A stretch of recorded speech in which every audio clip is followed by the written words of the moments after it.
Selamat malam teman-teman semua. Kembali lagi bersama saya di malam hari ini. Saya akan mempresentasikan tentang penyalahgunaan kewenangan pejabat pemerintahan ditinjau dari perspektif hukum administrasi negara dalam mata kuliah Hukum Administrasi Negara. Berkuliah di Universitas Pembangunan Indonesia. Tugas ini saya susun untuk memenuhi tugas dari Hukum Administrasi Negara. Langsung saja kita masuk dalam inti pembahasan. Di sini ada abstrak. Mari kita simak bersama-sama penjelasan dalam makalah ini.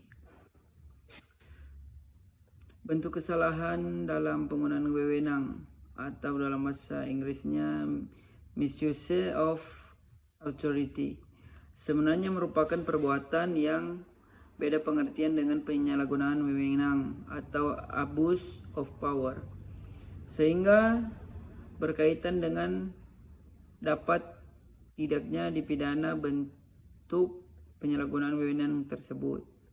Sedangkan dalam penyalahgunaan wewenang yang dapat dipidana, bentuk penyalahgunaan wewenangnya sesuai dengan pengertian dalam Undang-Undang Administrasi Pemerintahan tentang mencampur adukan wewenang yang dapat ditindaklanjuti dengan pemindahan, ketidakperalihan tujuan wewenang dan disertai niat jahat.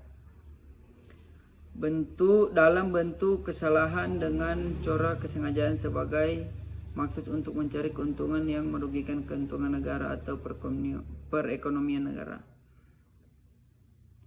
Termasuk dalam latar belakang di sini penyalahgunaan kekuasaan, korupsi, kolusi dan nepotisme mengakibatkan timbulnya korban pada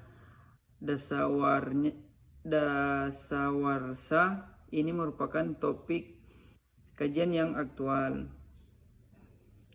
Pelaku tindak pidana yang menyalahgunakan kekuasaan jarang atau bahkan tidak melakukan tindak pidana kekerasan, tetapi lebih sering dilakukan oleh seolah-olah legitimas ekonomik aktivis, atau yang dimaksud dengan termasuk ekonomi kriminal yang dilakukan oleh pelaku sebagai badan hukum untuk dinamakan korporasi. Dalam merumuskan tindakan pidana ekonomi harus memperhatikan elemen-elemen sebagai berikut. Yang pertama, tindak pidana ekonomi dilakukan dalam rangka aktivitas bisnis dan sah. Yang kedua, tindak pidana ekonomi merupakan kejahatan yang melanggar kepentingan negara, masyarakat secara umum, tidak hanya korban individual. Yang ketiga, termasuk pula dalam hal tindak pidana di lingkungan bisnis terhadap perusahaan lain atau terhadap perorangan. Korporasi dalam melakukan kegiatan usahanya harus berlandaskan pada pasal 33 Undang-Undang Dasar 1945, yaitu yang pertama, perekonomian disusun sebagai usaha bersama berdasar atas asas 4 kekeluargaan. Dan yang kedua ada cabang-cabang produksi yang penting bagi negara dan menguasai hajat orang banyak dikuasai oleh negara. Dan yang ketiga, bumi air dan kekayaan alam yang terkandung di dalamnya dikuasai oleh negara dan dipergunakan untuk sebesar-besarnya kemakmuran rakyat. Serta yang keempat, perekonomian nasional diselenggarakan berdasarkan atas demokrasi ekonomi dengan prinsip kebersamaan, efisiensi, berkeadilan, berkelanjutan, berwawasan lingkungan, kemandirian, serta dengan menjaga keseimbangan, kemajuan, dan kesatuan ekonomi nasional. Yang kelima, ketentuan lebih lanjut mengenai pelaksanaan pasal ini diatur dalam Undang-Undang Kegiatan Korporasi dan Pembangunan Ekonomi Nasional, diatur oleh sebagai peraturan undang-undang yang berlaku guna mencegah tindak-tindakan yang berakibat pada pihak yang dirugikan sebagai korban.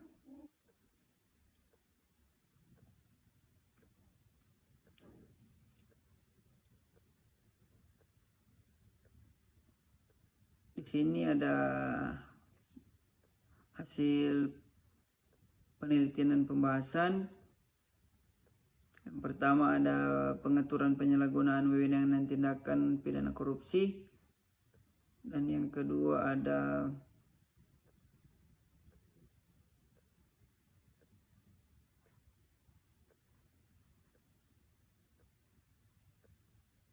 penyalahgunaan kewenangan dalam antrian bahwa tindakan pejabat tersebut adalah benar diajukan untuk kepentingan umum.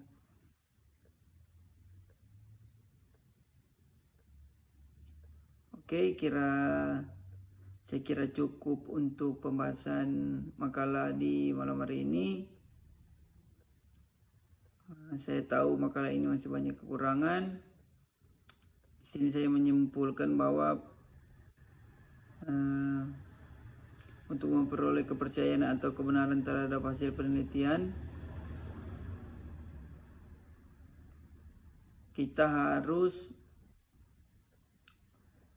melalui proses analisasi data digunakan model interaktif yang dilakukan berbentuk siklus melalui 4 komponen analisis, yaitu pengumpulan data, reduksi data, sajian data, dan penarikan simpulan atau verifikasi.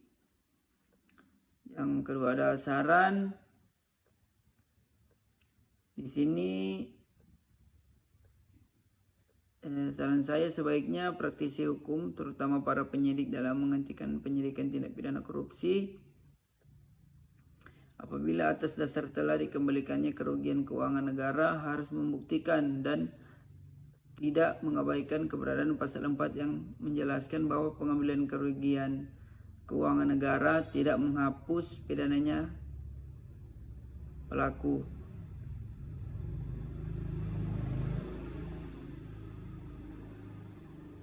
Oke, kiranya sampai di situ untuk penjelasan malam ini. Dan jika ada teman-teman yang ingin melakukan atau ingin menambah sekolah jenjang yang lebih tinggi dalam tingkat sarjana, bisa bergabung bersama kami di Universitas Pembangunan Indonesia. Di Universitas Pembangunan Indonesia kami